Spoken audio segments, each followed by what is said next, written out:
Jam 2 pagi. Tiba-tiba, tetanggaku meneleponku. Suaranya panik. Dia bilang, tutup rapat semua jendela dan kunci semua pintu. Jangan melihat keluar, apapun yang terjadi. Aku kira dia hanya mengigau. Jadi, aku mengabaikannya. Aku berjalan ke jendela kamarku. Aku menyibak gordennya. Dan apa yang kulihat di luar sana, membuat darahku serasa membeku. Ternyata, sebelum ceritanya dimulai, silahkan tulis di kolom komentar dari daerah mana saja teman-teman yang menonton cerita ini. Jangan lupa like dan subscribe agar channel ini bisa semakin berkembang dan bisa mempersembahkan cerita yang lebih menarik lagi. Rumah terasa begitu besar ketika kau sendirian. Sunyi adalah kanvas, dan setiap suara kecil melukiskan kecemasan di atasnya. Jarum jam di dinding ruang tengah berdetak dengan gema yang terasa berlebihan, seolah-olah setiap detiknya sedang menghitung mundur menuju sesuatu. Jam di ponselku menunjukkan pukul 1.58 pagi. Aku, Karina, duduk di sofa, memeluk lututku. Seluruh tubuhku dibalut daster katun sederhana dan jilbab bergo instan yang biasa kupakai di rumah. Sebuah kebiasaan yang kubawa sejak dulu, rasanya lebih nyaman saja. Malam ini, suamiku, Anton, tidak ada di sisiku. Dia pamit lembur 1 jam yang lalu, sekitar pukul 1 pagi. Agak aneh, memang. Biasanya jika lembur, dia akan memberi kabar sejak sore, atau paling tidak, dia tidak akan pulang dulu. Tapi malam ini, dia pulang untuk makan malam, terlihat lelah. Lalu sekitar tengah malam dia bilang ada masalah darurat di proyek yang mengharuskannya kembali ke lokasi. Dia mencium keningku, bergumam, maaf, sayang, dan pergi. Aku hanya mengangguk, terlalu mengantuk untuk banyak bertanya. Hujan di luar baru saja reda, menyisakan aroma tanah basah yang menyelinap masuk dari ventilasi. Aku mencoba membaca buku, tapi mataku tidak bisa fokus. Aku mencoba menonton film, tapi suaranya terasa terlalu keras di tengah kesunyian. Akhirnya aku hanya duduk, menunggu kantuk datang. Suasana hening ini mencekam. Kami baru pindah ke komplek perumahan ini 3 bulan lalu. Rumah baru yang besar, sedikit di pinggir kawasan, dengan jarak antar rumah yang lumayan jauh. Kami belum banyak mengenal tetangga, kecuali Bu Rima di sebelah. Seorang wanita parubaya yang pendiam dan jarang sekali keluar rumah. Tepat saat jarum jam meloncat ke pukul 2, ponselku yang tergeletak di meja kopi bergetar hebat. Layarnya menyala, menampilkan nama, Bu Rima. Jantungku serasa melompat ke tenggorokan. Bu Rima? Menelepon jam 2 pagi? Perasaan aneh mulai menjalari punggungku. Ada apa? Apa rumahnya kebakaran? Apa dia sakit? Aku ragu sejenak, sebelum akhirnya menggeser ikon hijau. Halo, Bu Rima? Ada A. Tutup rapat semua jendela dan kunci semua pintu. Suara di seberang telepon itu bukan suara Bu Rima yang biasa kudengar. Suaranya pecah, bergetar, dan penuh kepanikan. Dia tidak berteriak, tapi berbisik dengan desakan yang begitu kuat, seolah ada seseorang di dekatnya. Aku terdiam, masih mencerna. Apa, Bu? Ini siapa? Ini Rima, Mbak Karina. Rima, tetanggamu. Tolong jangan banyak tanya. Cepat lakukan. Kunci semuanya. Dan jangan, demi Tuhan, jangan melihat keluar jendelamu. Apapun yang terjadi. Napasnya terdengar terengah-engah, seperti orang yang habis berlari. Ada suara gemersak aneh di latar belakang suaranya. Bu, Ibu baik-baik saja? Ibu sedang. Jangan melihat keluar. Apapun yang mereka lakukan untuk memancingmu, jangan dilihat. Tetap di dalam. Tolong ikuti perintahku. Tolong. Panggilan itu tiba-tiba mati. Aku menatap layar ponsel dengan nanar. Hening. Hanya suara detak jam yang kembali mengisi ruangan. Apa-apaan itu tadi? Aku mencoba menelepon balik. Sibuk. Ku coba lagi. Langsung masuk kotak suara. Perlahan, rasa takutku berubah menjadi kesal. Ini pasti hanya keisengan. Bu Rima itu, dari yang kudengar dari tukang sayur, memang sedikit aneh. Mungkin dia sedang mabuk? Atau mengigau? Benar, dia pasti mengigau dan tidak sengaja meneleponku. Peringatan konyol macam apa itu? Jangan melihat keluar jendela? Memangnya ada apa di luar? King Kong? Aku mendengus geli, mencoba menertawakan kegelisahanku sendiri. Tapi peringatan itu, jangan melihat keluar, justru melakukan hal sebaliknya. Peringatan itu menanamkan rasa penasaran yang gatal di benakku. Rasa penasaran itu kini berdebat hebat dengan sisa-sisa ketakutan yang ditinggalkan oleh panggilan telepon tadi. Konyol, Gumamku pada diri sendiri. Aku di rumahku sendiri. Aman. Tapi kakiku berkata lain. Kakiku mulai melangkah, seolah ditarik oleh magnet. Melewati ruang tengah, masuk ke lorong gelap menuju kamar tidur kami di lantai 1. Kamar tidur utama ini memiliki jendela besar yang menghadap langsung ke jalan di depan rumah. Jalan buntu yang sepi. Tanganku terulur ke gorden beludru tebal yang sengaja kami pasang agar tidak ada yang bisa mengintip ke dalam. Jari-jariku gemetar. Separuh diriku berteriak untuk kembali ke sofa, mengunci pintu kamar, dan bersembunyi di bawah selimut sampai pagi. Tapi separuh diriku yang lain, bagian yang kesal dan penasaran, bagian yang tidak suka dipermainkan, perlu membuktikan bahwa Buri masalah. Bahwa tidak ada apa-apa di luar sana selain jalanan basah dan lampu taman yang temaram. Hanya untuk membuktikan dia mengigau. Bisikku, aku menarik napas panjang. Dengan satu gerakan cepat, aku menyibak gorden itu. Selama beberapa detik, aku tidak melihat apa-apa. Hanya pemandangan biasa. Jalan aspal yang berkilau sisa hujan. Lampu jalan di ujung sana yang berkedip-kedip sedikit. Pohon besar di depan rumah Burima yang bergoyang pelan tertiup angin. Lalu, aku melihat mereka. Mereka tidak bergerak. Awalnya aku mengira mereka adalah bayangan pohon, tapi bayangan tidak sepekat itu. Ada 3 sosok. Berdiri kaku di tengah jalan, tepat di bawah lampu jalan yang temaram. Mereka memakai sesuatu seperti jubah panjang berkerudung yang menyembunyikan seluruh tubuh dan wajah mereka. Jubah itu berwarna gelap, entah hitam atau biru dongker, basah, dan tampak berat. Mereka hanya berdiri di sana, menghadap ke rumahku. Jantungku mulai berdebar kencang. Ini pasti anak-anak iseng. Atau mungkin petugas Siskamling? Tapi Siskamling tidak memakai jubah seperti itu. Dan kemudian, sosok keempat keluar dari kegelapan di samping rumah Burima. Sosok ini tidak memakai jubah.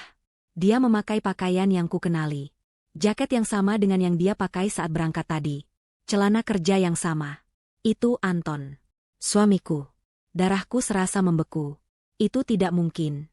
Dia seharusnya ada di proyek, di pusat kota. Apa yang dia lakukan di sini, jam 2 pagi, berdiri di tengah jalan buntu bersama 3 orang aneh berjubah? Anton, yang seharusnya lembur, berdiri kaku di antara mereka. Dia tidak menatapku. Dia menatap lurus ke depan, ke pintu rumahku. Seolah sedang menunggu sesuatu. Salah satu sosok berjubah di sampingnya mengangkat tangan, memegang sesuatu yang tidak bisa kulihat dengan jelas. Benda itu berkilau samar di bawah cahaya lampu.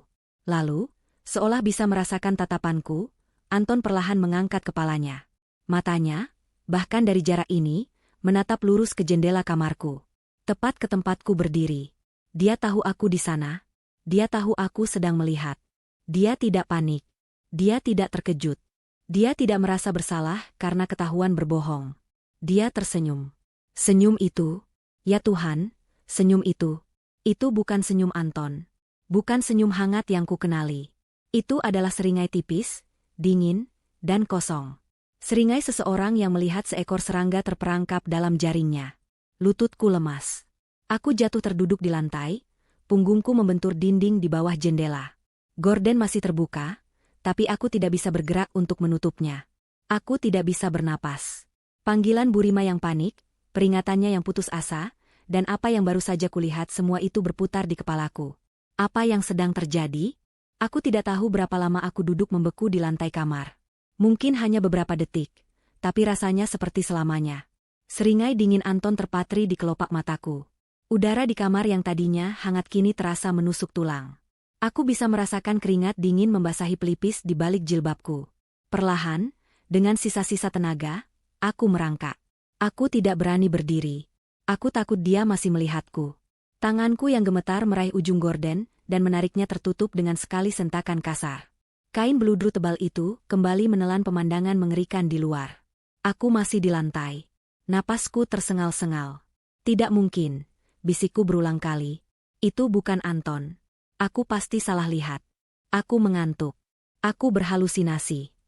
Tapi aku tahu apa yang kulihat. Aku melihatnya. Dan dia melihatku. Tiba-tiba, aku teringat peringatan Burima. Tutup rapat semua jendela dan kunci semua pintu. Jendela ini, jendela kamar ini, aku melompat berdiri, tanganku yang gemetar meraba-raba grendel jendela. Grendel itu sudah terkunci. Tapi rasanya tidak cukup.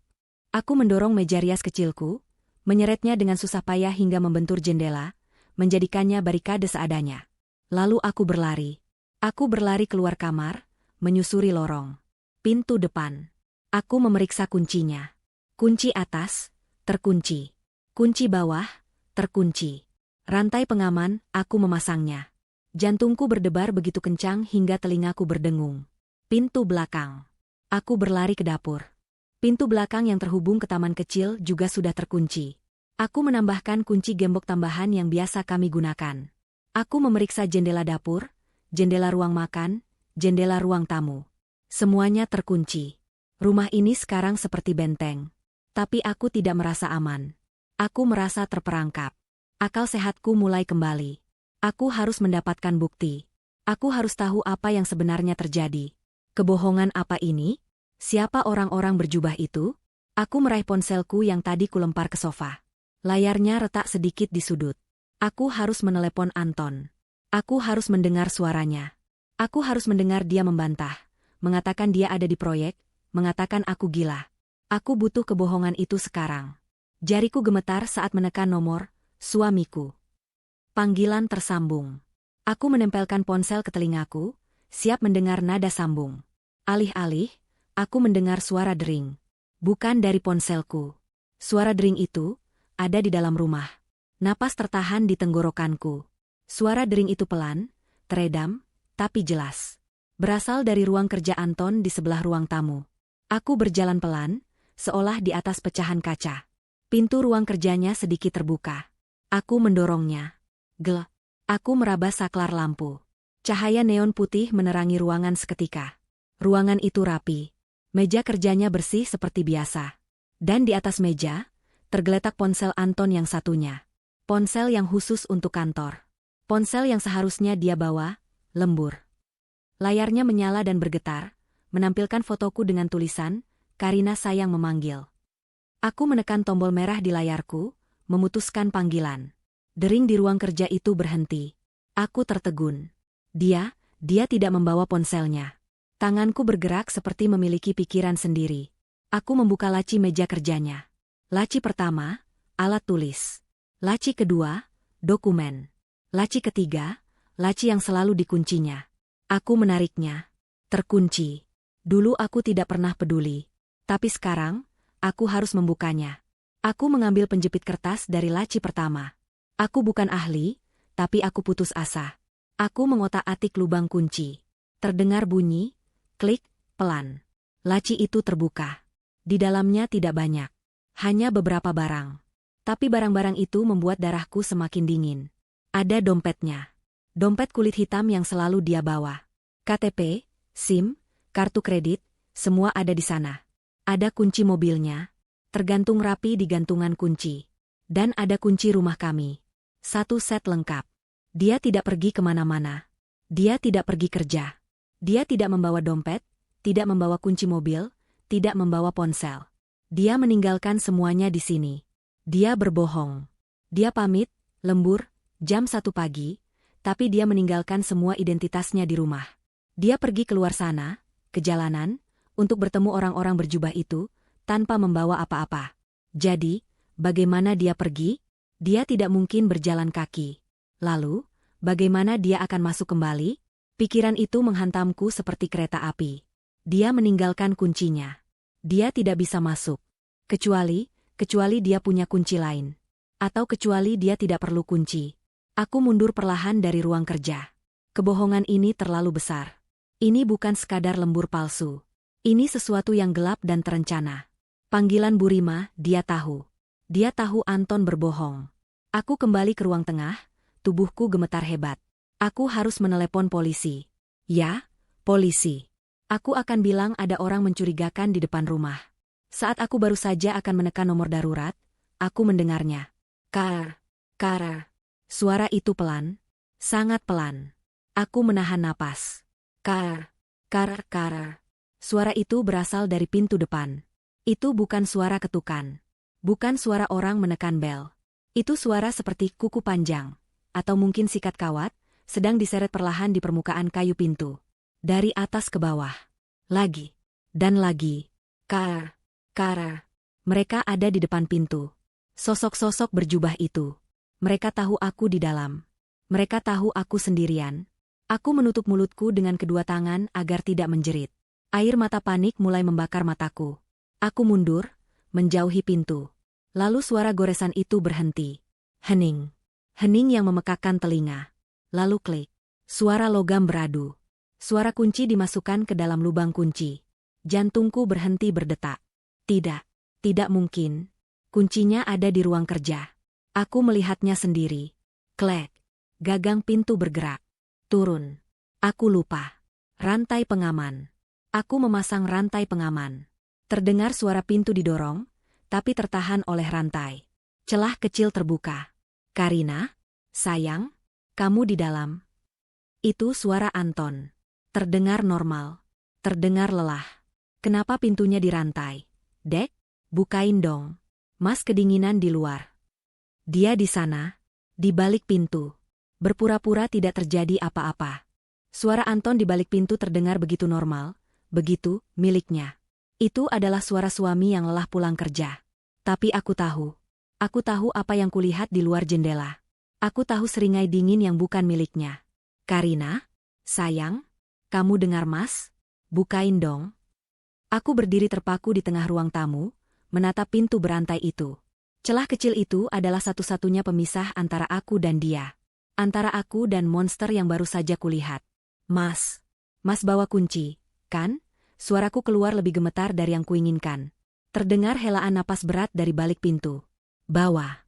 Tadi Mas pakai kunci, tapi kok dirantai? Ada apa sih? Dek, kamu baik-baik aja di dalam. Dia berbohong. Tentu saja dia berbohong.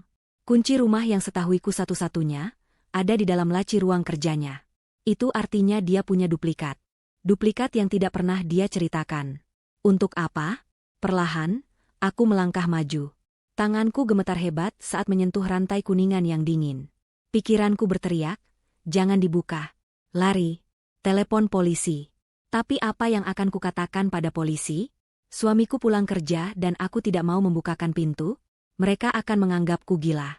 Aku tidak punya pilihan. Aku harus bersandiwara. Aku harus berpura-pura semuanya normal, sampai aku mengerti apa yang sedang terjadi. Aku menarik napas dalam-dalam, mencoba menenangkan detak jantungku yang menggila. Aku harus terlihat normal. Aku harus terlihat seperti istri yang mengantuk. Dengan satu gerakan cepat, aku melepas rantai pengaman.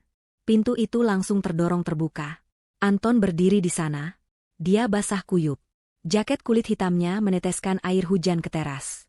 Rambutnya yang biasanya rapi, kini lepek dan menempel di dahi. Dia tampak persis seperti orang yang baru saja menempuh perjalanan di tengah sisa hujan. Dia tersenyum padaku, senyum lelah yang kukenali. Ya ampun, kamu ini ada-ada aja. Kenapa dirantai segala? Mas jadi khawatir, katanya, suaranya lembut, penuh keprihatinan palsu. Dia melangkah masuk, melewati ambang pintu. Udara dingin dan basah serta-merta menyerbu masuk bersamanya. Dia menutup pintu di belakangnya, menguncinya dari dalam. Klik. Suara kunci itu terdengar seperti pintu sel penjara yang ditutup. Aku mundur selangkah. Dia menatapku, memiringkan kepalanya. Kamu kenapa? Kamu pucat sekali, sayang. Kamu sakit? Dia mendekat, mengulurkan tangan untuk menyentuh pipiku. Aku tidak bisa menahannya. Kata-kata itu meledak begitu saja dari mulutku. Aku lihat kamu. Tangannya berhenti di udara. Ekspresinya membeku sejenak. Hanya sepersekian detik. Tapi aku melihatnya. Mata itu berubah dari khawatir menjadi waspada. Lalu, secepat kilat, dia mengubahnya menjadi bingung. Lihat Mas? Ya jelas, Mas kan baru pulang. Kamu ini ngomong apa sih? Dia tertawa. Tawa kecil yang dipaksakan. Bukan, suaraku naik 1 oktav. Aku lihat kamu di luar. Tadi, jam 2. Kamu berdiri di jalan. Sama-sama orang-orang aneh. Anton terdiam. Dia menatapku lama. Sangat lama. Aku bisa melihat dia sedang berpikir, mengkalkulasi. Apa yang harus dia katakan? Kebohongan apa lagi yang akan dia buat? Akhirnya, dia menggelengkan kepala pelan, dan ekspresi bingungnya berubah menjadi raut sedih. Dia meraih kedua bahuku dengan lembut. Ya Tuhan, Karina, kamu pasti mimpi buruk. Aku nggak mimpi. Aku mencoba melepaskan cengkeramannya, tapi dia memegangku erat. Aku bangun. Aku lihat dari jendela kamar. Kamu senyum sama aku. Senyum yang mengerikan. Dia menatap mataku dalam-dalam. Sayang, dengar, Mas tadi di proyek. Rapatnya kacau. Ada masalah besar. Terus di jalan pulang, mobil Mas mogok di tengah jalan layang. Bener-bener mogok. HP Mas mati dari sore, lupa di-charge. Mas panik setengah mati, nggak bisa ngabarin kamu. Dia mengarang cerita dengan lancar. Terlalu lancar. Mas terpaksa numpang truk sampai gerbang tol, terus nyambung ojek di tengah hujan deras begini. Ini Mas basah kuyup. Kamu pikir Mas lagi main-main di luar sama? Orang aneh? Dia menunjuk ponsel kantornya yang kulihat di meja. Itu, kataku, suaraku melemah.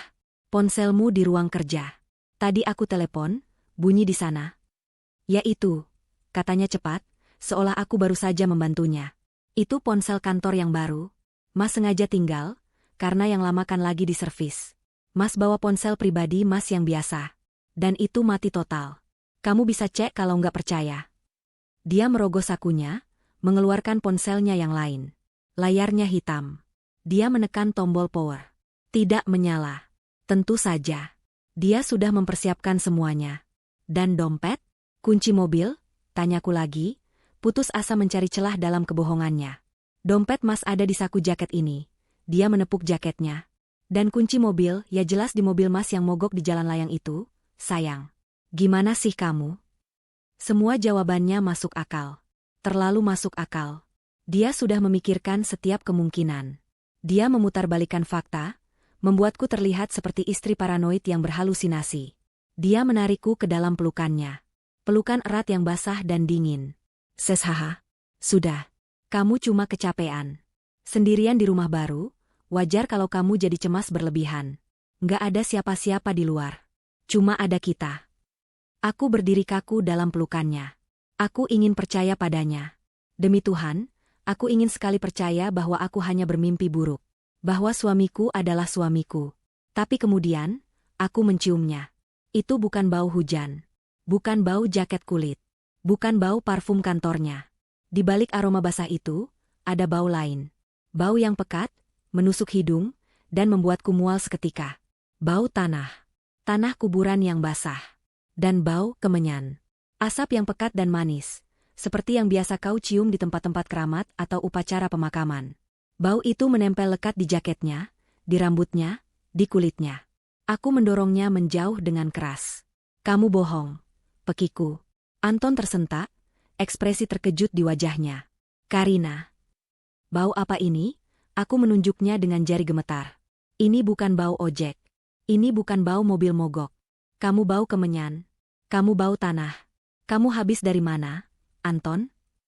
Mata Anton menyipit. Topeng suami yang sabar itu retak.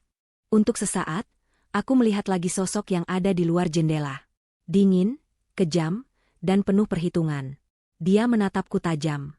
Ruangan terasa sesak. Detak jam di dinding terdengar seperti palu godam. Lalu, dia tersenyum. Senyum tipis yang sama sekali tidak mencapai matanya. Bau kemenyan, ulangnya pelan. Sayang, kamu benar-benar harus tidur. Hidungmu pasti tersumbat karena tegang. Dia tidak membantah. Dia tidak menyangkal. Dia hanya meremehkanku. Dia melepas jaket kulitnya yang basah, melemparkannya begitu saja ke lantai. Mas mau mandi air panas. Badan Mas rasanya mau rontok. Dia berjalan melewatiku, menuju kamar mandi. Saat dia melintas, aroma kemenyan dan tanah itu kembali menghantamku, begitu kuat hingga aku hampir muntah. Dia berhenti sejenak di pintu kamar mandi. Dia tidak menoleh ke belakang, hanya berbicara ke dinding. Dan, Karina. Ya, bisikku. Lain kali, jangan pernah percaya sama Bu Rima. Wanita itu tidak waras. Dia gila. Dia masuk dan menutup pintu kamar mandi. Suara air pancuran terdengar, menenggelamkan suara isak tangisku yang tertahan. Aku sendirian lagi di ruang tengah, gemetar.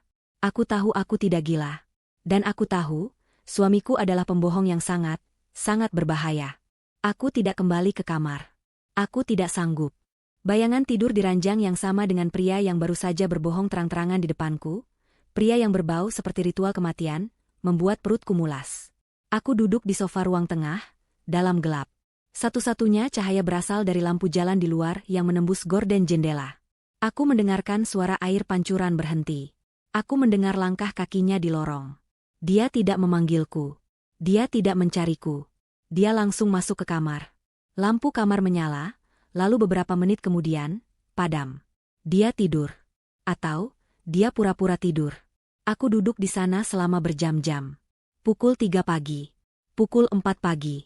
Hening di luar begitu pekat, seolah malam menahan napas bersamaku. Pikiranku berpacu. Bu Rima. Anton bilang dia gila. Tapi Bu Rima yang memperingatkanku. Bu Rima yang tahu. Lalu, orang-orang berjubah itu. Dan senyum Anton.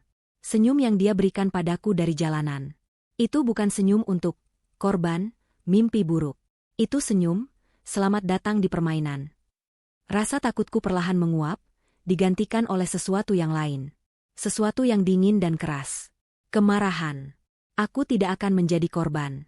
Aku tidak akan membiarkan dia mempermainkanku seperti ini. Aku harus tahu apa yang dia sembunyikan. Pukul 4:30. Cahaya fajar yang pucat mulai merayap di ufuk timur. Ini adalah waktu di mana tidur seseorang paling lelap.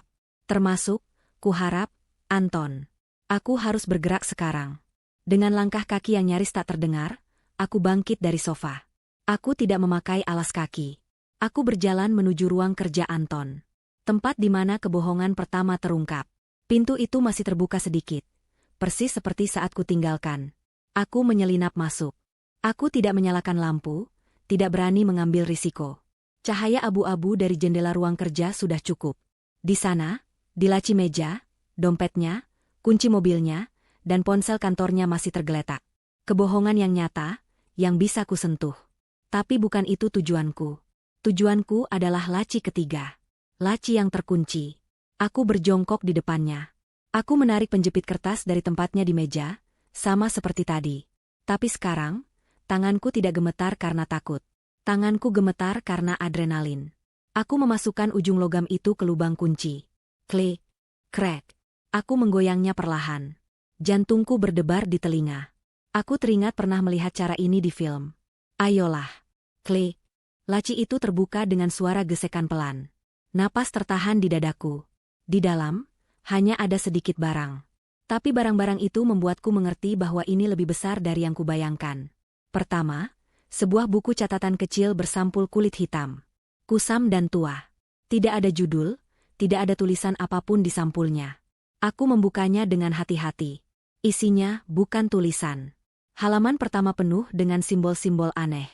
Seperti campuran huruf kuno dan gambar-gambar geometris yang rumit. Semuanya digambar dengan tinta hitam pekat. Aku membalik halaman. Lagi. Dan lagi. Puluhan halaman berisi simbol-simbol yang membuat kepalaku pusing hanya dengan melihatnya. Ini bukan catatan kerja. Ini, sesuatu yang lain. Lalu, di bagian belakang buku, aku menemukan sesuatu yang berbeda. Beberapa halaman berisi tulisan tangan. Daftar. Itu adalah daftar nama. Hanya nama. Tidak ada alamat, tidak ada nomor telepon. Hanya nama-nama asing yang tidak kukenali. Di sebelah setiap nama, ada tanggal. Mataku menelusuri daftar itu. Nama terakhir, tanggalnya adalah 3 bulan lalu. Tepat saat kami pindah ke rumah ini. Jantungku berdebar lebih cepat. Aku membalik ke halaman terakhir. Halaman itu hampir kosong. Hanya ada satu nama yang tertulis di tengah halaman. Ditulis dengan tinta merah yang tebal, seolah baru saja ditambahkan. Karina. Namaku. Dan di sekeliling namaku, digambar sebuah lingkaran. Lingkaran tebal dengan tinta merah yang sama. Aku dilingkari. Aku merasa mual. Udara di ruangan terasa menipis. Aku nyaris tidak bisa bernapas. Apa ini? Daftar apa ini? Kenapa namaku ada di sini? Tanganku yang gemetar mencoba mengembalikan buku itu ke laci. Tapi saat aku memasukkannya, jariku menyentuh sesuatu yang lain, tersembunyi di bagian paling belakang laci. Sesuatu yang lembut. Sebuah kantong beludru kecil berwarna merah marun. Aku menariknya keluar. Kantong itu diikat dengan tali kulit. Beratnya terasa aneh di tanganku. Dengan jari-jari kaku, aku membuka ikatannya. Aku membalikkan kantong itu. Sesuatu yang dingin dan berat jatuh ke telapak tanganku. Itu adalah jimat. Atau liontin. Benda itu terbuat dari logam gelap yang kusam, mungkin perunggu tua, dan diukir menjadi bentuk yang mengerikan. Itu adalah bentuk mata. Mata yang terbuka lebar, tapi tidak ada pupilnya.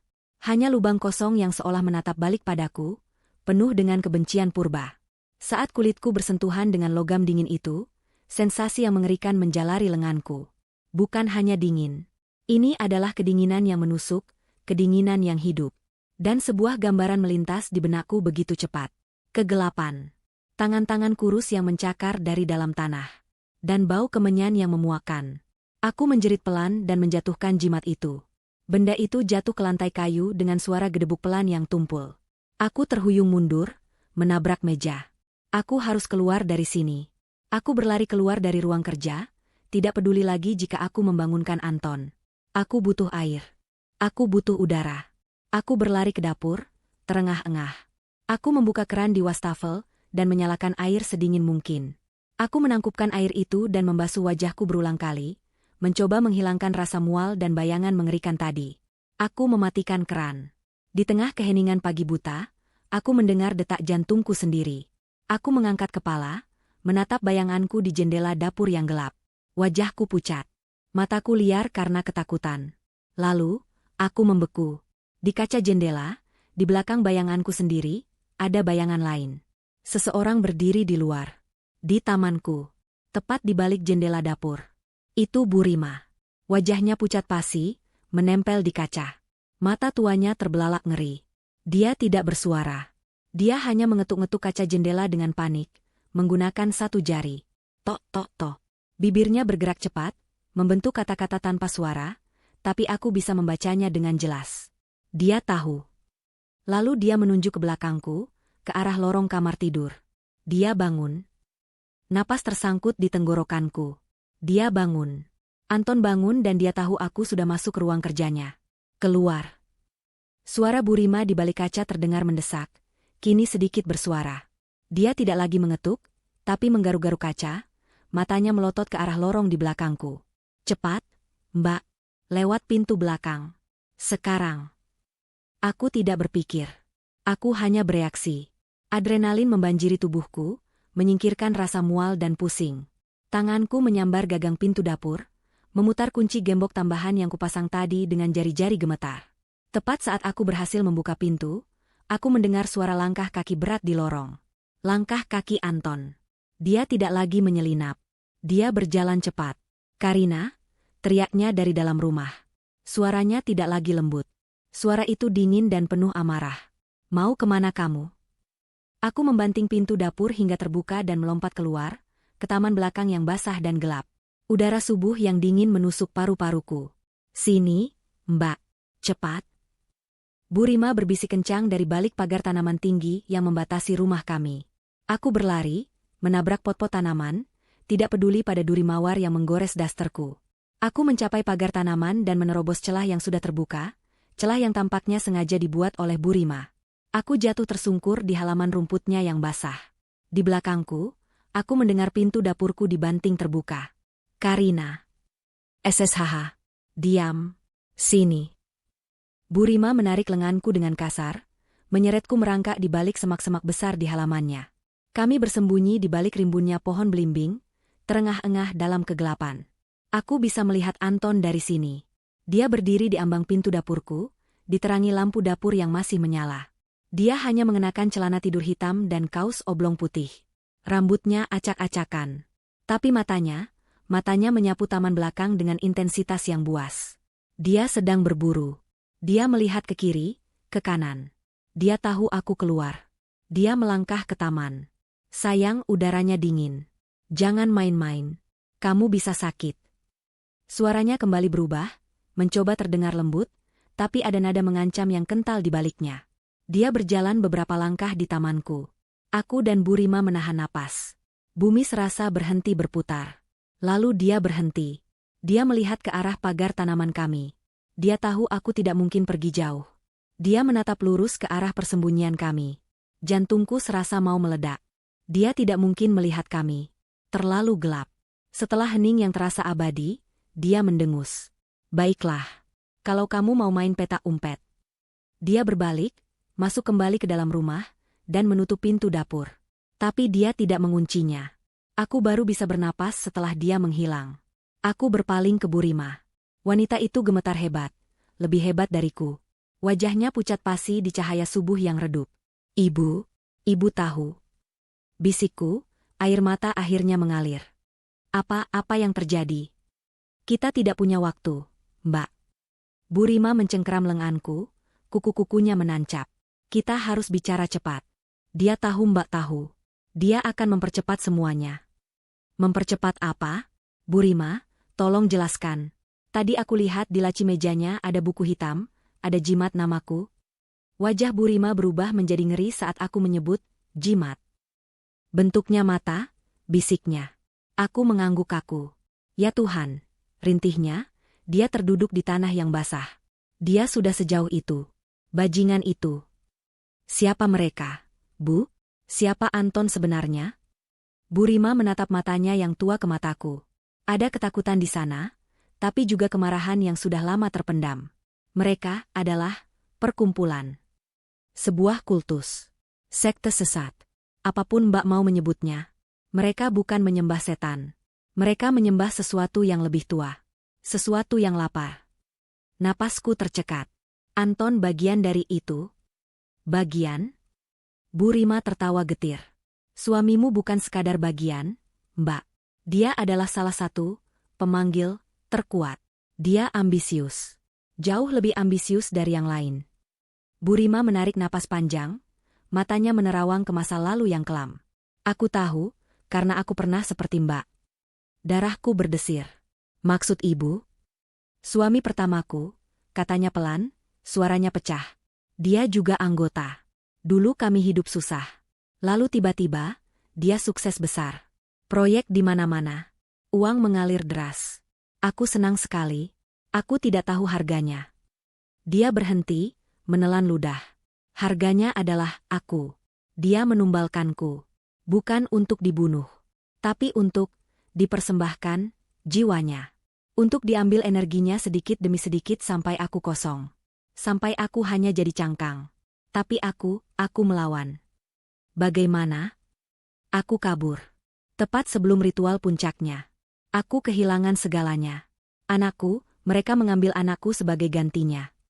Air mata mengalir deras di pipi tuanya, tapi dia menghapusnya dengan kasar. Aku bersumpah akan menghancurkan mereka. Aku pindah ke sini, bertahun-tahun kemudian, setelah mendengar salah satu dari mereka pindah ke komplek ini. Aku tidak tahu kalau itu suamimu. Sampai aku melihat tanda-tandanya. Tanda apa? Bau kemenyan setiap malam Selasa dan Jumat Kliwon. Tamu-tamu berjubah yang datang setelah tengah malam. Dan tatapan matanya. Tatapan mata suamiku dulu. Kosong. Penuh keserakahan. Jadi tadi malam? Tadi malam adalah perkenalan, kata Burima cepat. Dia berbohong pamit lembur. Dia membawamu keluar, dalam tidurmu, secara astral, atau entah bagaimana. Tapi tadi malam, dia mengenalkan dirimu pada penjaga.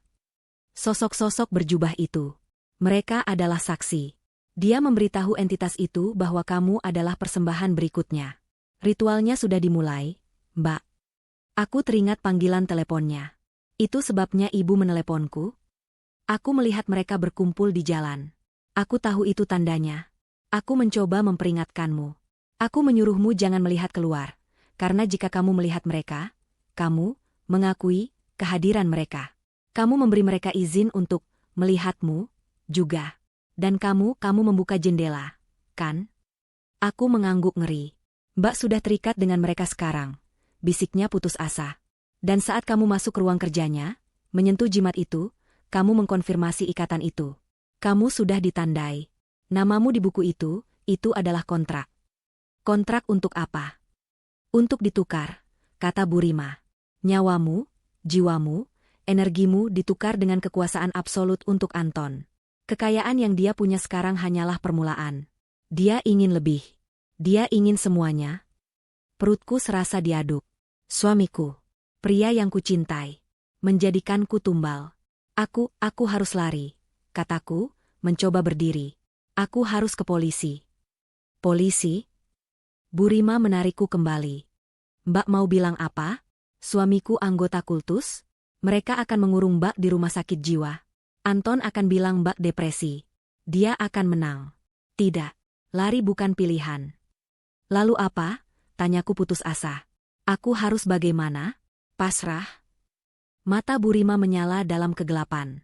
Tidak, kita lawan. Bagaimana? Kita cuma berdua.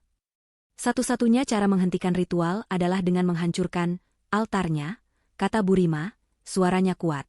Setiap pemanggil memiliki altar pribadi. Tempat dia memuja dan melakukan ritual kecil. Itu pasti ada di suatu tempat di dalam rumahmu. Tersembunyi. Kita harus menemukannya. Dan kita harus membalikannya. Membalikannya? Ritual itu membutuhkan persembahan dan pemanggil. Jika kita bisa mengacaukannya, kita bisa membuat entitas itu mengambil pemanggilnya sendiri. Sebelum aku bisa menjawab, kami berdua membeku. Terdengar suara dari dalam rumahku. Suara musik. Musik klasik yang mengalun pelan. Anton sering memutarnya saat dia santai.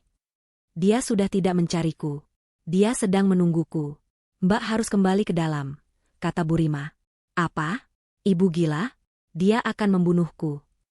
Dia tidak bisa membunuhmu, kata Burima cepat, mencengkeram wajahku. Tidak secara fisik. Belum. Dia membutuhkanmu, bersedia, atau setidaknya pasrah untuk ritual puncak. Dia akan mencoba cara lain. Cara apa? Dia akan mencoba meracunimu. Bukan racun biasa. Racun yang melemahkan jiwa. Yang membuatmu patuh. Yang membuatmu lupa ingatan. Jangan makan apapun. Jangan minum apapun yang dia berikan. Pura-pura sakit. Pura-pura mual. Dia mendorongku pelan. Sekarang, Mbak harus kembali. Berpura-pura. Bilang Mbak ketakutan karena mimpi buruk. Bilang Mbak panik dan lari keluar. Menangis. Beraktinglah demi nyawamu, Karina. Aku menatapnya ngeri. Aku tidak bisa. Mbak harus, tegasnya. Aku akan mengawasi dari sini. Cari altar itu. Cari di tempat yang paling tidak mungkin. Itu pasti tersembunyi dengan baik. Dia memberiku satu dorongan terakhir. Pergi. Sebelum dia curiga. Dengan lutut gemetar dan hati yang hancur berkeping-keping, aku merangkak keluar dari persembunyian. Aku berdiri perlahan, menatap rumahku yang kini terasa seperti sarang monster. Aku melangkah keluar dari halaman Burima, kembali ke tamanku sendiri. Aku menarik napas panjang, membiarkan air mata ketakutan dan kemarahan mengalir. Aku harus melakukannya. Aku harus kembali ke dalam neraka itu. Aku berjalan melintasi taman belakangku, setiap langkah terasa berat seolah kakiku terbuat dari timah. Rumput yang basah dan dingin menempel di telapak kakiku. Pintu dapur masih terbuka sedikit, seolah mengundangku masuk kembali ke dalam perangkap. Musik klasik yang dia putar, Moonlight Sonata, mengalun pelan dari dalam, terdengar seperti musik pemakaman. Aku sampai di ambang pintu. Aku berhenti, menyeka air mata palsu, dan juga asli, dari pipiku. Aku harus terlihat seperti yang dikatakan Burima, ketakutan, bingung, dan lemah. Aku melangkah masuk ke dapur. Anton ada di sana. Dia tidak sedang marah. Dia sedang berdiri di depan kompor, membelakangiku. Dia tampak sedang mengaduk sesuatu di panci kecil. Aroma coklat panas yang manis dan pekat memenuhi ruangan. Biasanya, itu adalah aroma yang menenangkan. Pagi ini, itu berbau seperti racun. Mas. Bisikku, suaraku sengaja dibuat bergetar. Dia berbalik perlahan. Di wajahnya tidak ada kemarahan. Hanya ada keprihatinan yang dalam dan penuh kasih. Itu adalah topeng yang sempurna. Dia bahkan tersenyum lembut. Ya Tuhan, Karina, kamu dari mana saja? Dia berjalan cepat ke arahku, tapi tidak menyentuhku. Dia berhenti satu langkah di depanku. Mas bangun, kamu nggak ada di kamar. Mas cari ke seluruh rumah. Mas lihat pintu dapur terbuka. Kamu tahu betapa khawatirnya Mas. Aku menunduk, tidak berani menatap matanya. Aku takut, Mas. Takut kenapa, sayang? Dia mencoba meraih tanganku, tapi aku menariknya. Tadi malam, aku mimpi buruk. Mimpi yang sama, aku berbohong, menggunakan kebohongannya sendiri sebagai senjataku. Tentang orang-orang berjubah. Rasanya nyata sekali. Terus aku ke ruang kerja, aku nggak tahu kenapa. Aku pusing. Aku lihat laci mejamu terbuka. Aku sengaja berhenti, melihat reaksinya. Matanya menyipit sepersekian detik. Dia tahu aku bohong tentang laci yang terbuka. Terus aku panik. Aku nggak tahu harus apa. Aku cuma lari, Aku mengakhiri kalimatku dengan isakan tertahan. Anton menatapku lama. Dia sedang menimbang-nimbang. Apakah aku jujur? Apakah aku tahu sesuatu? Lalu dia menghela napas panjang, seolah lega. SSHH. Sudah. Kamu cuma panik. Itu wajar. Dia kembali ke kompor. Makanya Mas di sini.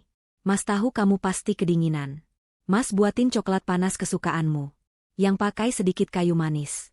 Ini, minum. Biar kamu tenang.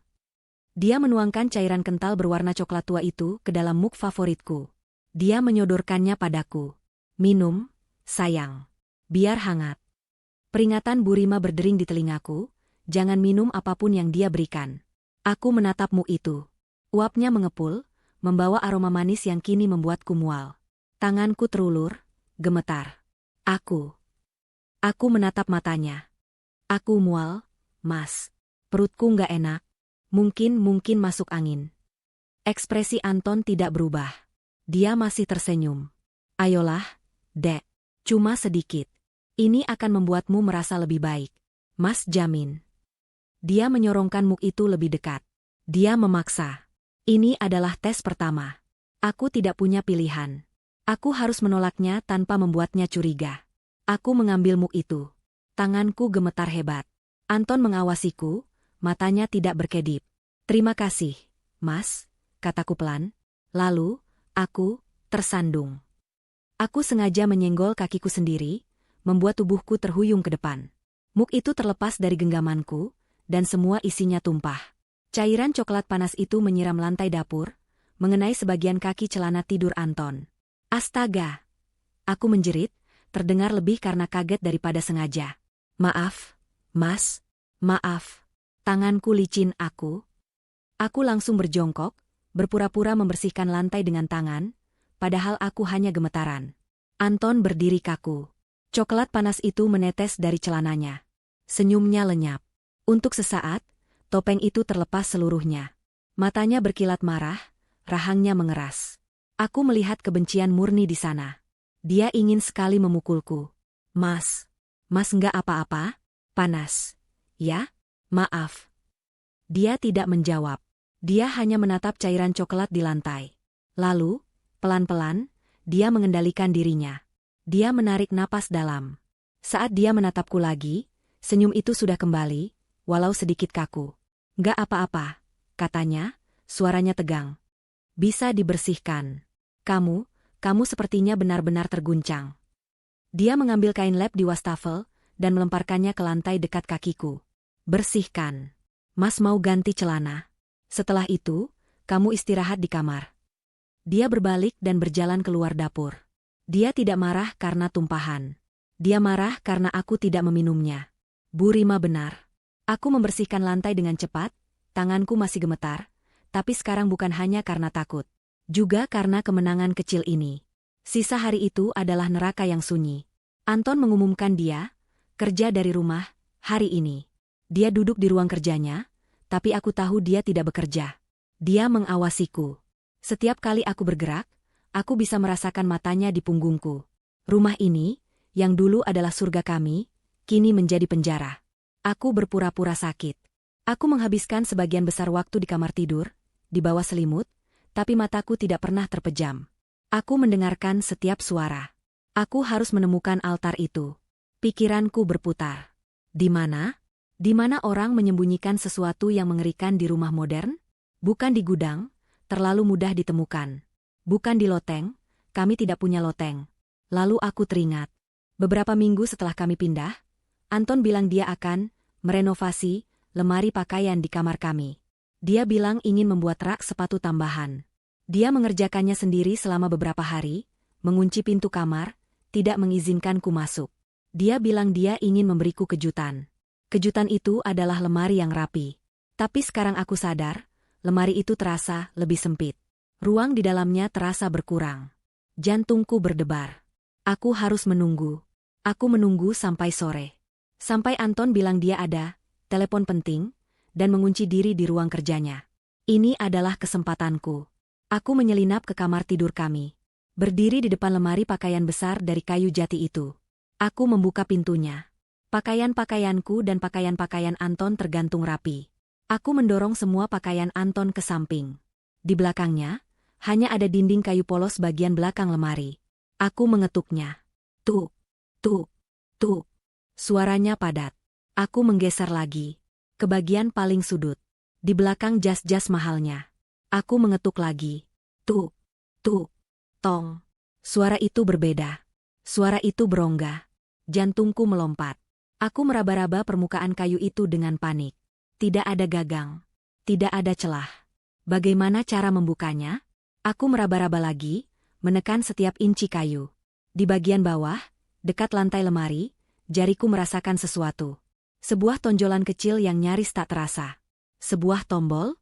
Aku menekannya. Tidak terjadi apa-apa. Aku menekannya dan menahannya. Tidak ada. Aku memutarnya. Terdengar suara klik mekanis yang pelan. Dinding kayu di depanku bergeser. Panel itu tidak terbuka. Panel itu bergeser ke samping, masuk ke dalam dinding lain, memperlihatkan sebuah lubang gelap. Bukan lubang. Itu adalah tangga.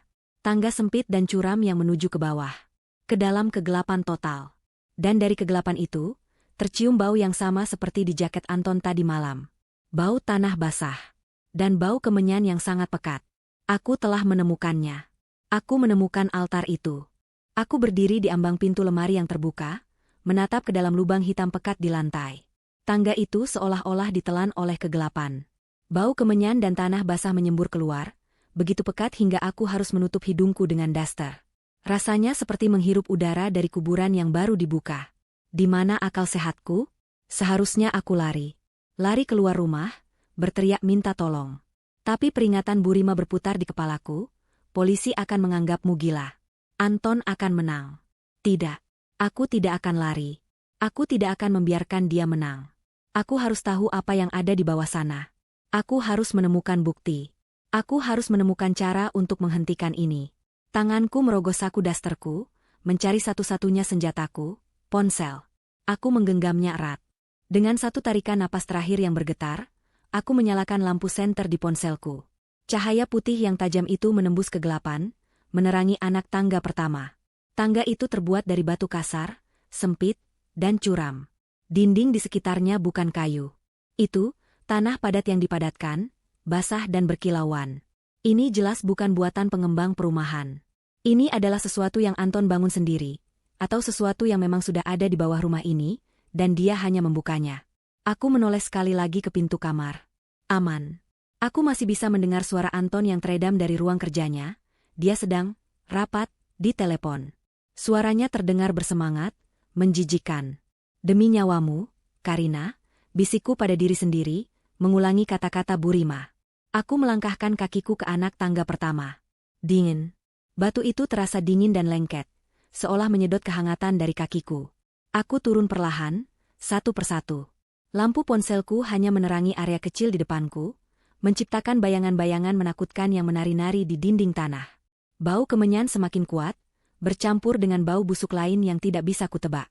Bau anyir seperti logam berkarat. Setelah sekitar 15 anak tangga, aku akhirnya mencapai lantai. Ruangan itu lebih besar dari yang kubayangkan. Langit-langitnya rendah, membuatku harus sedikit membungkuk. Ini adalah ruang bawah tanah yang sesungguhnya. Dindingnya terbuat dari beton kasar yang retak-retak, dan di beberapa tempat, akar-akar pohon besar menembus masuk, menggantung seperti pembuluh darah yang mati. Aku mengarahkan cahaya ponselku berkeliling. Ruangan itu tidak kosong. Di dinding, ada rak-rak kayu sederhana.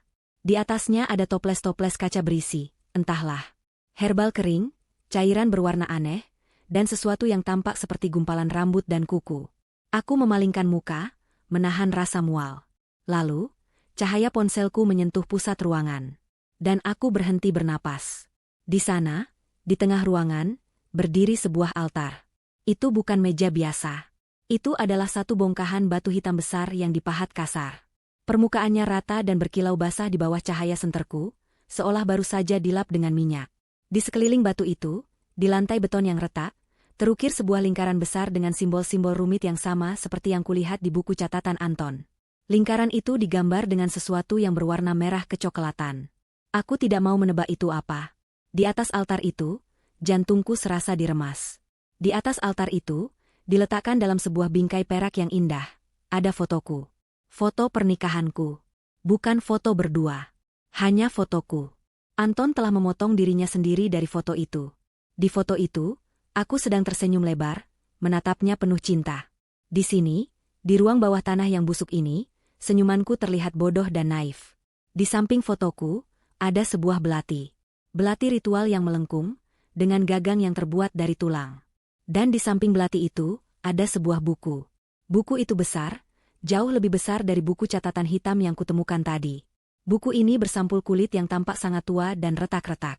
Sampulnya diikat dengan tali kulit, dan di tengahnya, diembos simbol mata yang sama persis dengan jimat yang kutemukan. Mata tanpa pupil. Inilah yang Burima maksud. Ini adalah kitab ritualnya. Aku harus membukanya. Aku harus tahu kelemahannya. Aku mendekati altar, setiap langkah terasa seperti menginjak jarum. Udara di sekitar altar jauh lebih dingin. Aku bisa melihat napasku sendiri menguap di udara. Tanganku yang gemetar mengulurkan tangan ke buku itu. Kulitnya terasa kasar dan hangat. Aneh. Seolah-olah ada sesuatu yang hidup di dalamnya. Aku membuka ikatannya. Aku membuka sampulnya. Halaman-halaman itu terbuat dari perkamen tebal yang menguning, berbau debu dan jamur. Tulisannya bukan bahasa yang kukenali. Simbol-simbol yang rumit dan menakutkan memenuhi setiap halaman, digambar dengan tinta hitam pekat. Aku membaliknya dengan panik. Halaman demi halaman, semua berisi simbol. Ini tidak mungkin. Aku tidak bisa membacanya. Lalu, di bagian tengah buku, aku menemukannya. Di antara simbol-simbol kuno itu, ada tulisan tangan modern. Tulisan tangan yang rapi dan kukenali. Tulisan tangan Anton. Dia telah menerjemahkan bagian-bagian penting. Dia menuliskannya di pinggir halaman dengan pulpen biru biasa, yang terlihat sangat tidak pada tempatnya di buku setua ini. Aku menemukan sebuah bab. Judulnya dia tulis dengan huruf kapital, Ritual Pertukaran Puncak. Aku membaca catatan terjemahannya dengan cepat, mataku melompat-lompat dari satu baris ke baris lain. Jantungku berdebar sangat kencang, aku takut Anton bisa mendengarnya dari atas. Entitas yang dipanggil akan mengambil apa yang ditawarkan. Persembahan harus ditandai, jiwanya harus terikat. Pemanggil harus mempersembahkannya dengan sukarela. Lalu aku menemukannya. Paragraf yang dilingkari Anton dengan tinta merah. Peringatan keras. Tulisnya di pinggir. Entitas terikat pada pemanggil yang namanya tertulis di altar batu. Ia hanya mengambil apa yang ditawarkan oleh pemanggil. Kesalahan penulisan nama akan membatalkan persembahan dan mengalihkan ikatan. Aku menurunkan ponselku, mengarahkan cahayanya ke permukaan altar batu hitam itu. Di sanalah. Di sudut batu, terukir beberapa huruf, tapi sudah sangat pudar. Sepertinya nama pemilik sebelumnya. Tapi di sebelahnya, ada area kecil yang telah dihaluskan, dipoles hingga berkilau, seolah-olah dipersiapkan untuk ukiran nama baru. Anton belum menuliskan namanya. Pikiranku berpacu. Burima bilang ritual itu untuk menukar jiwaku dengan kekuasaan untuk Anton. Anton adalah pemanggilnya. Itu artinya, dia harus menulis namanya di altar itu. Tapi tunggu. Paragraf itu bilang, entitas terikat pada pemanggil yang namanya tertulis. Jika dia menulis namanya, dia terikat. Lalu dia menawarkan aku. Tapi jika nama yang tertulis di altar itu bukan nama pemanggil, atau jika nama yang tertulis di altar adalah nama persembahannya, tidak. Teks itu jelas. Mengalihkan ikatan. Itu adalah kelemahannya. Entitas itu, apapun itu, adalah makhluk yang terikat kontrak. Ia akan mengambil jiwa yang ditawarkan oleh siapapun yang namanya terukir di altar itu. Sebuah ide gila, sebuah rencana yang mengerikan, mulai terbentuk di benakku. Aku harus pergi. Aku sudah mendapatkan apa yang kubutuhkan. Aku berbalik, siap untuk berlari menaiki tangga. Saat itulah aku mendengarnya. Bukan dari atas. Bukan dari ruang kerja. Suara itu datang dari dalam ruang bawah tanah itu sendiri. Suara langkah kaki menuruni tangga batu di belakangku. Pelan. Tenang. Tidak terburu-buru. Ponselku masih mengarah ke altar. Aku membeku. Aku tidak bisa bernapas. Tidak. Dia seharusnya di atas. Dia sedang rapat. Lampu senter di ponselku berkedip sekali. Baterai lemah. Perlahan, aku membalikan badan. Anton berdiri di anak tangga terakhir. Dia tidak lagi mengenakan pakaian kerjanya. Dia telah berganti pakaian, sama seperti tadi malam. Celana kerja hitam, kemeja hitam lengan panjang. Wajahnya tenang. Dia tidak terkejut. Dia tidak marah. Dia tersenyum. Senyum dingin dan kosong yang sama seperti yang kulihat di jalan. Dia mengangkat sebuah tape recorder kecil di tangannya. Dari alat itulah suara, rapatnya berasal. Dia mematikannya. Keheningan yang mematikan memenuhi ruangan. "Aku tahu kamu di sini, Karina," katanya, suaranya bergema pelan di ruangan sempit itu. "Aku sudah menunggumu." Menemukan kejutanku? Lampu senter di ponselku mati. Baterai habis. Kegelapan total menelanku. Aku menjerit pelan, tersandung mundur dan menabrak altar batu yang dingin di belakangku. Jantungku serasa berhenti berdetak. Aku terperangkap. Di bawah tanah. Bersama dia. "Ah, jangan takut gelap, sayang." Suara Anton terdengar tenang, seolah sedang menenangkan anak kecil. Terdengar suara korek api dinyalakan. Kresek. Satu persatu, lilin-lilin hitam tinggi yang tidak kulihat sebelumnya, yang ditempatkan di sekeliling ruangan, menyala. Cahayanya yang redup dan berkedip-kedip menerangi wajahnya. Dia berdiri di kaki tangga, menatapku. Matanya berkilau dalam cahaya lilin. Dia tampak bahagia. "Harus kuakui, kamu lebih pintar dari yang kukira," katanya sambil berjalan pelan mendekat.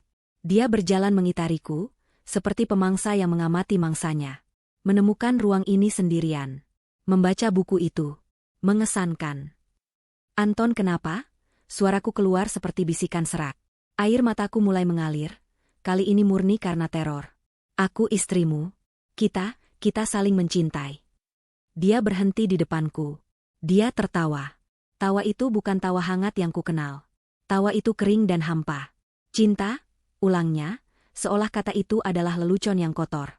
"Oh, Karina, kamu masih saja naif." Dia mengulurkan tangan dan membelai pipiku dengan punggung jarinya. Kulitnya terasa sedingin es. Aku gemetar hebat, tapi tidak bisa bergerak. "Cinta itu konsep untuk orang miskin, sayang. Cinta itu ilusi yang kita ciptakan agar kita bisa bertahan hidup dalam kemelaratan. Aku muak jadi miskin. Aku muak jadi orang biasa yang diinjak-injak." Monolog itu dimulai. Pengakuan yang tidak pernah kuminta. "Saat ayahku meninggal," lanjutnya, matanya menerawang, "dia tidak meninggalkanku apa-apa selain hutang dan buku jelek itu." Dia menunjuk ke altar. Dia pikir itu kutukan. Dia tidak tahu cara menggunakannya. Tapi aku tahu. Aku mempelajarinya. Aku membacanya. Dia mulai berjalan lagi, menyentuh toples-toples di rak. Aku mulai dari yang kecil. Ayam. Kambing. Ritual-ritual kecil untuk keberuntungan. Dan berhasil. Proyek pertamaku, kebetulan, disetujui. Pesaingku, kebetulan, bangkrut. Dia berhenti dan menatapku. Lalu aku menginginkan lebih. Buku itu menjanjikan kekuasaan absolut. Tapi dia meminta bayaran yang lebih besar. Dia tidak mau lagi persembahan hewan. Dia mau persembahan yang lebih hidup. Daftar nama di buku catatanku, itu adalah pembayaran kecil. Aku teringat daftar nama itu. Orang-orang itu, apa yang kamu lakukan pada mereka, Anton? Aku? Dia tersenyum. Aku tidak melakukan apa-apa. Aku hanya mengambil sedikit keberuntungan mereka. Sedikit energi mereka. Jiwa mereka mengering pelan-pelan. Mereka mungkin didiagnosis depresi berat atau kelelahan kronis. Mereka jadi cangkang kosong. Dan aku jadi kaya. Dia kembali ke depanku. Tapi untuk ritual puncak, untuk kekuasaan yang sesungguhnya, entitas itu menginginkan sesuatu yang murni. Sesuatu yang penuh cinta. Sesuatu yang akan sangat menyakitkan jika diambil. Dia menatap mataku dalam-dalam. Dia menginginkanmu, Karina. Sejak pertama kali aku melihatmu, aku tahu. Energimu begitu bersih. Begitu kuat. Kamu adalah persembahan yang sempurna. Pernikahan kita, cinta kita itu semua adalah caraku untuk menggemukkan jiwamu. Membuatmu penuh cinta dan kepercayaan agar saat diambil, rasanya lebih manis untuknya. Perutku serasa diaduk. Pria yang kunikahi. Pria yang tidur di sampingku. Pria yang kubuatkan sarapan. Semua itu bohong. Aku bukan istrinya. Aku adalah ternak yang sedang dia gemukan. Kamu monster, desisku. Aku adalah orang yang pragmatis. Ralatnya. Dan sekarang, berkat teman kecilmu yang usil itu, kita harus mempercepat pestanya. Saat itulah aku menyadarinya. Bu Rima. Ya, Bu Rima. Tawa Anton terdengar lagi. Wanita tua bodoh itu. Dia pikir dia bisa mengawasiku? Dia pikir aku tidak tahu dia bersembunyi di balik pagar setiap malam. Di mana dia? Tanyaku panik. Oh, dia akan segera bergabung dengan kita. Sebenarnya, aku harus berterima kasih padamu. Apa maksudmu? Kamu berlari ke dia. Kamu menariknya ke dalam permainan ini secara terbuka. Kamu mengikatnya pada nasibmu. Aku tidak bisa menyentuhnya sebelumnya, aturannya rumit. Tapi sekarang, dia terlibat. Dia, saksi, yang tidak diinginkan. Anton berjalan ke dinding beton di seberang tangga. Dinding itu terlihat solid. Dia menekan sebuah simbol yang terukir samar di sana. Terdengar suara gerinda yang memekakan telinga. Dinding itu bergeser ke samping, membuka jalan masuk lain. Sebuah terowongan gelap. Dua sosok berjubah gelap, yang kulihat di jalan tadi malam, masuk ke ruangan. Mereka tidak berjalan. Mereka meluncur, seolah-olah kaki mereka tidak menyentuh tanah. Mereka adalah penjaga yang Bu Rima sebutkan. Di antara mereka menyeret seseorang. Sosok yang lebih kecil, lemah. Bu Rima, aku menjerit. Mereka melemparkannya ke lantai. Bu Rima terbatuk-batuk. Dia terikat. Mulutnya disumpal. Tapi matanya menatapku dengan kebencian. Tidak, bukan padaku. Pada Anton. Terima kasih sudah membawa Bu Rima, kata Anton padaku, dengan senyum mengejek. Dua persembahan jauh lebih baik daripada satu. Entitas itu akan sangat senang. Sosok-sosok berjubah itu berdiri diam di sudut, seperti patung kematian. Mereka adalah saksi ritual. Anton kembali ke altar. Dia mengabaikanku dan Bu Rima yang meronta di lantai. Dia mengambil belati bertulang itu. Dia juga mengambil sebuah mangkuk perak kecil dan sebuah pahat kecil yang tajam. Dia menatapku. Jangan khawatir, sayang. Ini tidak akan sakit. Setidaknya, tidak lama. Dia mulai. Dia tidak membaca dari buku itu. Dia sudah hafal. Dia mulai melantunkan mantra. Kata-katanya dalam bahasa yang tidak kukenali. Bahasa yang membuat tenggorokanku gatal. Suaranya berubah. Menjadi lebih dalam, lebih serak, seolah-olah ada suara lain yang berbicara bersamanya dari dalam tenggorokannya. Saat dia melantunkan mantra, ruangan mulai merespons. Simbol-simbol di lantai yang tadi berwarna merah kecoklatan, kini mulai bersinar. Menyala dengan cahaya merah redup yang berdenyut, seperti pembuluh darah. Udara di ruangan menjadi berat.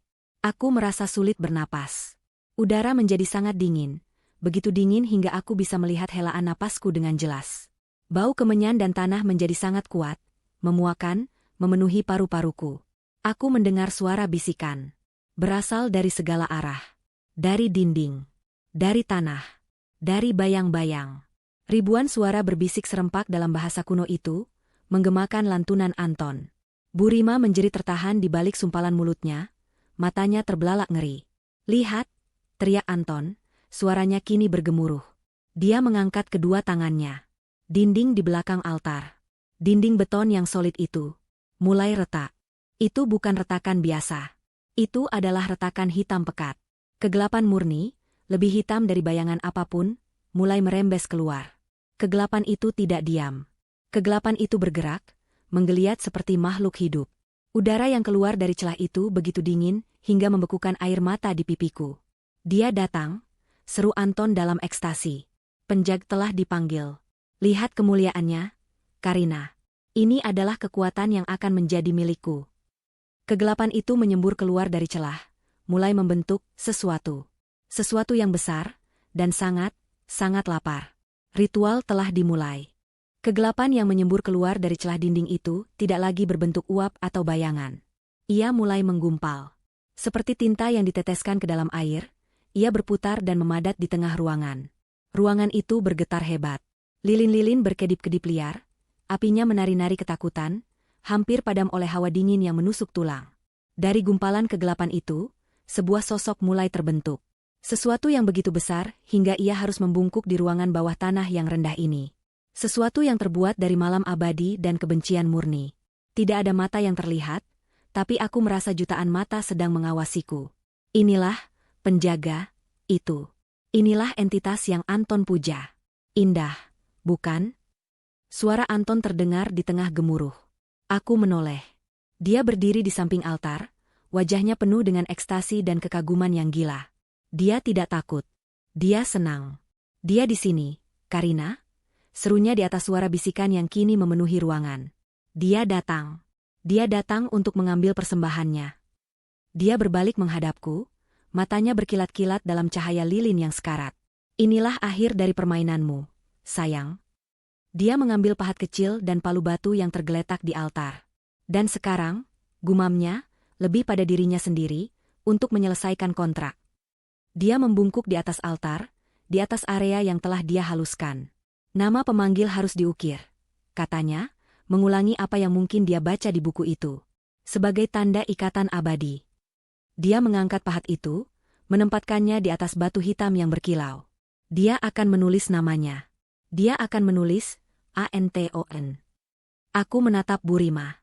Dia tergeletak di lantai, terikat, matanya terbelalak ngeri. Dia meronta-ronta, tapi sia-sia. Lalu matanya bertemu dengan mataku. Dia menatapku dengan putus asa.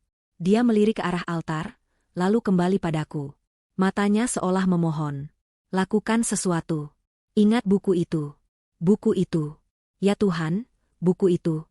Kesalahan penulisan nama akan mengalihkan ikatan.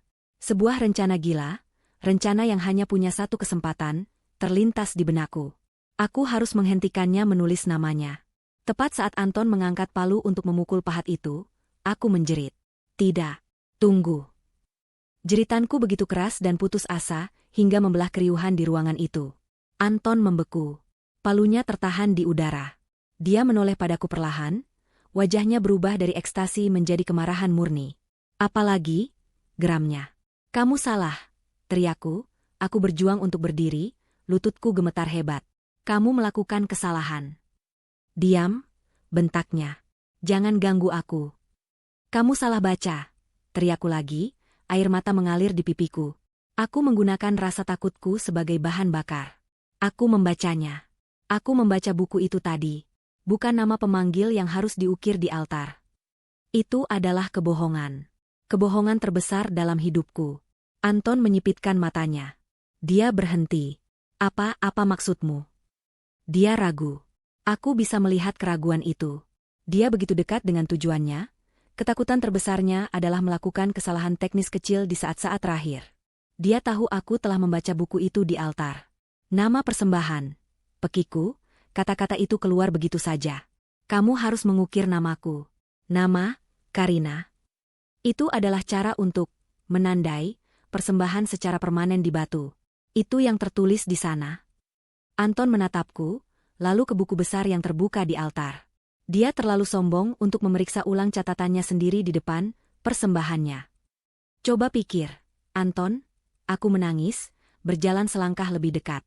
Sosok penjaga di belakang kami berdenyut, seolah tidak sabar. Kenapa entitas itu terikat pada nama di altar? Karena itu adalah nama jiwa yang akan dia ambil. Jika kamu menulis namamu, kamu menawarkan dirimu sendiri. Itu jebakannya. Itu sebabnya pemilik sebelumnya gagal. Logika palsu itu menghantamnya. Aku melihatnya di matanya. Dia termakan umpanku. Keserakahannya membuatnya paranoid. Dia tidak mau mengambil risiko. Benar? Bisiknya, matanya kini berkilat licik. Tentu saja. Persembahan. Itu logis. Dia melempar pahat dan palu itu ke lantai dengan suara dentang yang keras. Tidak ada waktu untuk mengukir. Sudah terlalu lama. Dia berbalik ke altar dan menyambar belati tulang yang tergeletak di samping fotoku. Tanda darah sudah cukup untuk mengikat nama. Geramnya. Dia akan menggores namaku di batu menggunakan belati itu. Darahmu akan menyegelnya. Dia berbalik menghadapku, mengangkat belati. Dia berjalan cepat ke arahku. Sekarang, berikan tanganmu. Atau lehermu. Aku tidak peduli. Dia hanya beberapa langkah dariku. Inilah akhirnya. Rencanaku gagal. Tapi saat dia beralih darinya, aku melihat gerakan di lantai. Burima. Dia tidak diam saja. Selama Anton teralihkan olehku, dia telah menggeliat, menggeser tubuhnya yang terikat di lantai yang licin. Saat Anton menyambar belati dan membelakanginya, Burima mengumpulkan seluruh sisa tenaganya. Tepat saat Anton mengambil langkah kedua ke arahku, Burima menendang. Kedua kakinya yang terikat menghantam bagian belakang lutut Anton dengan kekuatan seorang ibu yang putus asa. Arg! Anton terhuyung. Dia tidak jatuh, tapi dia kehilangan keseimbangan untuk sesaat. Lututnya tertekuk. Hanya itu yang kubutuhkan. 1 detik. Aku tidak lari menjauh. Aku berlari ke arahnya. Dia kaget. Dia pikir aku akan menyerangnya. Dia mengangkat belati itu untuk menemuiku. Tapi aku melewatinya. Aku menerjang ke depan, bukan untuk menyerang Anton, tapi untuk altar. Dia berteriak marah. Bodoh. Dia berbalik, belati teracung, siap menusuk punggungku. Aku sudah sampai di altar. Tanganku yang gemetar meraba-aba di lantai tempat dia tadi melempar peralatannya. Aku menemukannya. Pahat kecil yang dingin dan tajam. Aku membungkuk di atas permukaan altar batu hitam itu. Di belakangku, aku bisa merasakan panas dari amarah Anton. Aku bisa mendengar desisan belati yang membelah udara. Dengan sekuat tenaga, dengan cengkraman maut, aku menggoreskan pahat itu ke permukaan batu yang telah dipoles. Aku tidak berusaha rapi. Aku tidak berusaha mengukir. Aku mencakar batu itu. Aku tidak menulis, Karina. 5 goresan cepat, kasar, dan dalam. 5 huruf yang akan menyegel takdirnya. A, N, T, O, N. Pahat itu terlepas dari tanganku yang kejang. Anton membeku. Belati itu berhenti, hanya 1 inci dari leherku. Keheningan total turun di ruang bawah tanah. Bahkan ribuan suara bisikan itu berhenti. Dia melihat apa yang telah kulakukan. Dia menatap goresan putih yang jelek di permukaan batu hitam yang berkilauan itu. Goresan namanya. Apa? Bisiknya. Napasnya tercekat di tenggorokannya. Matanya beralih dari batu itu ke mataku. Wajahnya pucat pasi, lebih pucat dari Burima. Dia menyadari apa yang telah terjadi. Aku bangkit perlahan, menatap lurus ke matanya. Aku membiarkan dia melihatnya. Senyum. Senyum yang kukopi darinya tadi malam di jalanan. Senyum yang dingin, kosong, dan penuh kemenangan. Aku hanya memastikan, kataku, suaraku tenang dan mematikan. Entitas itu tahu siapa, pemanggil, yang sebenarnya. Kegelapan pekat di belakang kami. Sosok penjaga itu berhenti berdenyut. Ia diam selama 1 detik yang terasa abadi. Dan kemudian, ia meledak. Ledakan itu bukan suara. Itu adalah ledakan energi murni. Kegelapan menyembur ke atas, menghantam langit-langit rendah, membuat debu dan kerikil berjatuhan. Sosok itu kini memenuhi separuh ruangan. Ia tidak lagi membungkuk. Ia telah tumbuh. Ia adalah gunung kegelapan yang hidup, dan dari permukaannya yang berdenyut, puluhan, mungkin ratusan, mata merah kecil terbuka dan berkedip. Semuanya menatap ke satu arah. Bukan padaku. Bukan pada Burima. Semua mata itu menatap Anton. Anton menjerit. Itu bukan jeritan marah. Itu adalah jeritan teror murni yang keluar dari dalam jiwa. Jeritan seorang pria yang baru saja menyadari bahwa dia telah salah mengisi formulir kontrak abadi. Tidak. Dia meraung. Suaranya pecah. Dia berbalik dari altar dan menunjukku dengan belati yang gemetar. Bukan aku. Persembahannya dia. Ambil dia. Aku menawarkannya padamu. Ambil Karina. Sosok penjaga itu mengabaikan teriakannya. Ia menundukkan kepalanya yang tak berbentuk, seolah-olah sedang membaca.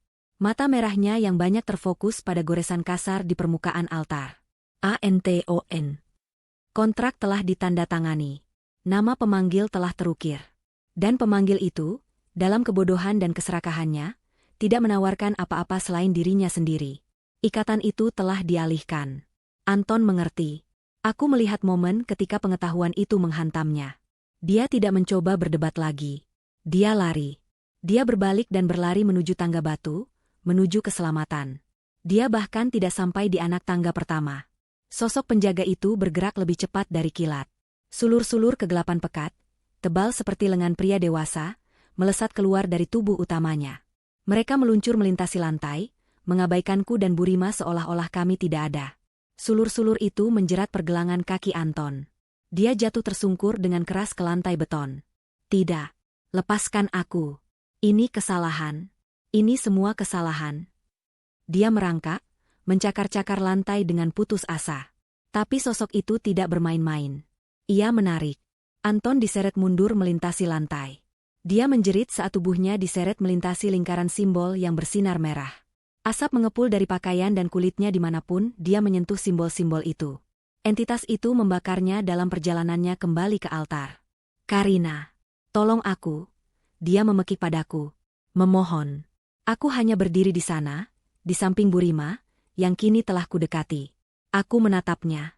Tanpa belas kasihan. Sulur-sulur kegelapan itu mengangkatnya dari lantai. Mereka menyeretnya kembali ke depan altar, tepat ke hadapan sosok penjaga. Anton tergantung di udara, meronta-ronta dan menjerit seperti hewan yang disembelih. Sosok penjaga itu tidak merobeknya. Tidak membakarnya. Itu terlalu cepat. Itu terlalu berbelas kasih. Ia mendekatkan, wajahnya yang tak berbentuk ke wajah Anton. Ratusan mata merah itu menatapnya dari jarak beberapa inci. Anton berhenti meronta. Dia hanya gemetar, air mata dan ingus mengalir di wajahnya. Lalu, penjaga itu mengulurkan satu sulur kecil, sehalus jari. Dan ia menyentuh dahi Anton. Anton tidak menjerit. Matanya hanya terbelalak ngeri. Dan dia mulai berubah. Perubahan itu dimulai dari kakinya. Kulitnya berhenti menjadi kulit. Warnanya berubah menjadi abu-abu kusam, lalu menghitam. Mengkilap. Dia membatu. Transformasi itu merayap naik. Kakinya, pinggangnya, dadanya. Dia bisa merasakan setiap detiknya. Dia masih hidup. Dia masih sadar. Aku bisa melihatnya di matanya yang panik. Dia mendapatkan apa yang dia inginkan. Keabadian. Dia mencoba mengangkat tangannya untuk menghentikan proses itu, tapi tangannya sudah berubah menjadi batu hitam. Perubahan itu mencapai lehernya, wajahnya. Dia membeku. Tubuh Anton kini menjadi patung batu hitam yang mengerikan. Patung seorang pria yang menatap lurus ke depan, dengan ekspresi teror abadi yang terukir di wajahnya. Dia adalah penjaga altarnya sendiri. Sosok penjaga itu menatap hasil karyanya. Puas. Ia telah mengambil bayarannya. Ia menoleh ke arah kami. Ratusan matanya menatapku dan Burima selama sepersekian detik.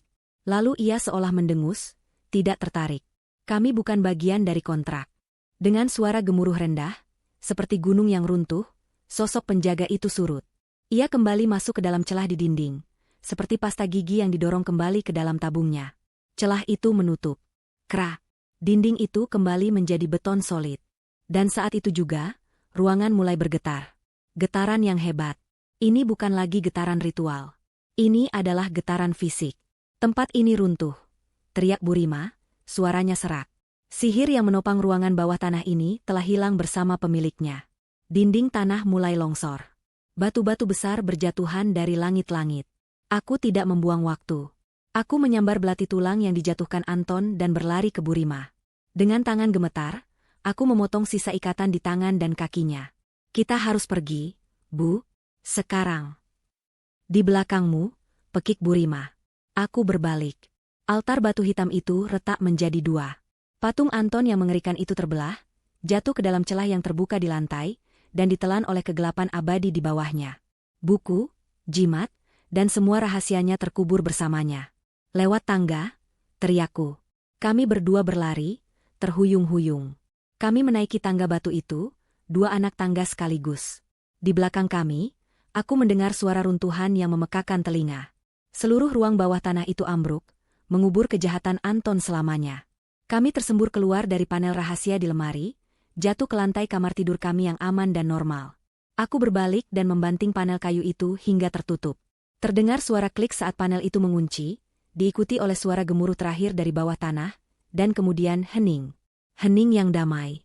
Aku dan Burima tergeletak di lantai kamar, terengah-engah, berlumuran keringat dan kotoran. Kami berhasil. Kami masih hidup.